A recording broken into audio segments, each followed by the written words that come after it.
Hey everyone, I got cut off.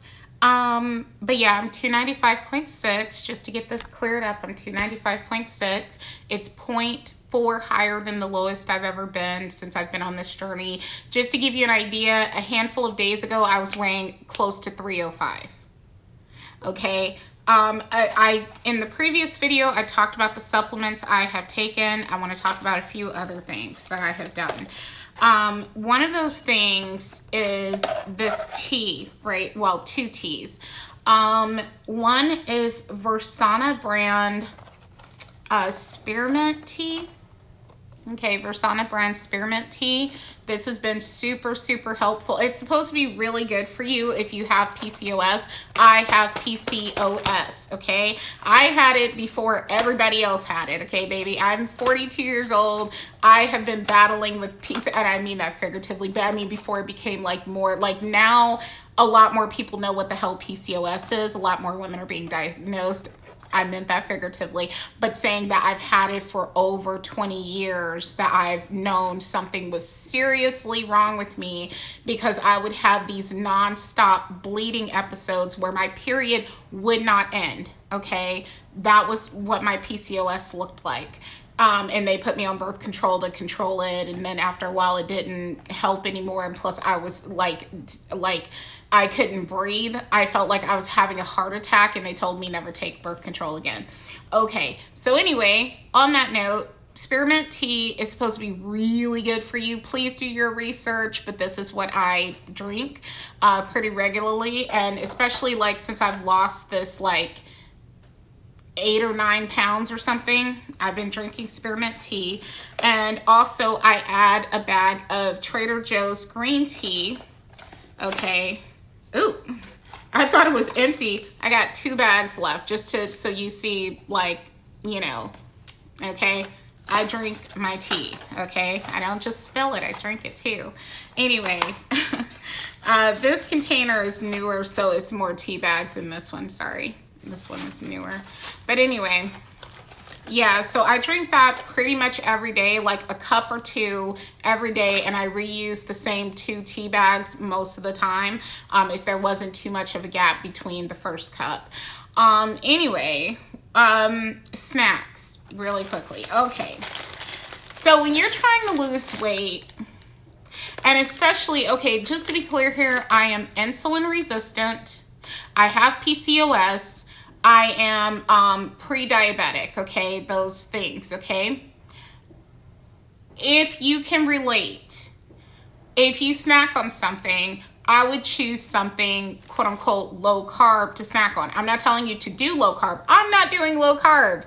I just ate that crumbled cheesecake the other day, the Biscoff cheesecake. It was delicious, by the way, but I just had that the other day. I'm not doing low carb, okay? I'd be a hell of a lot smaller if I were. I'm not. But when it comes to snacks, if you can like kind of like keep it low carb, then it helps, in my opinion. So an example of that is I've talked about this a million times before, the Gimme roasted seaweed snacks and chili lime. This is one of my favorite products ever, weight loss or not. It just tastes really, really good, and it's pretty nutritious, okay? So I get these from Amazon for like 20, I think it's about $17, plus I have it on Sub and Save, okay? The other thing is this H-E-B cheese stick. Now this is the last one. I was there last night and I forgot to get a new pack, but anyway, H-E-B Organics Colby Jack cheese stick. It's 110 calories, by the way. This is 30 calories, okay? 110 calories for a stick, 9 grams of fat, no carbs, and 7 grams of protein, okay? And I feel like this is really good to eat when I am craving something, especially something that's like a little salty or whatever, and it's great. So I'm not, like, I've said this before, I eat very poorly, but I do feel like these things have been kind of a hack for me. Something that finally got me out of the 300s, I want to share this, was when I started doing the 10,000 steps a day. Months ago, back in, I want to say March, I began walking 10,000 steps a day. Ever since then, I have gotten under 300 pounds until I, of course, as I mentioned before, recently rebounded in the early 300s and stuff, whatever. But the 10,000 steps a day made a difference. So if you're someone who you're really fighting to get out of the 300s, okay, because I know what that was like. I've been through it. It's shitty. I don't like it. I'm telling you, the 10,000 steps a day really makes a difference. And you don't, it's not like running or anything. And you can do it walking around the house. You can brainstorm. You can think about your dreams and your goals. That's a lot of what I do. I think about things I want to accomplish, how I feel about certain situations, whatever, and I just like walk around with my iPhone in my hand because I don't have an Apple Watch yet. So I walk around with my iPhone in my hand until it says I got 10,000 steps in. Now, again, for the past month and a half, I've been very shoddy about doing it, but I have done it on some days, but not like to the degree that I was doing it before, where most days I was getting in those 10,000 steps. And I think that's also a part of why my weight loss has slowed down overall, because I should be out of the not the 300s, out of the 290s by now, probably, if I had kept to it, but I didn't. So anyway, and as far as my tea, what I was telling you guys, my tea and my coffee, I sweeten it with this Trader Joe's liquid stevia instead of sugar. Again, I'm not doing low carb, okay? But I do feel like where you can cut back on excess carbs, it seems to help. I think the last thing I want to leave you guys with is this. Last night, I had a plate from whatchamacallit, Panda Express, okay, my addiction. I had a plate from Panda Express. I had got that hot orange chicken. It is so good. Highly recommend the hot orange chicken. It's limited edition, I think. It's really good. Anyway, I got that, and I got my chicken teriyaki, grilled chicken teriyaki, and I got my veggies, right? I ate that. Then my daughter's like, I want some Taco Bell. So we go by Taco Bell.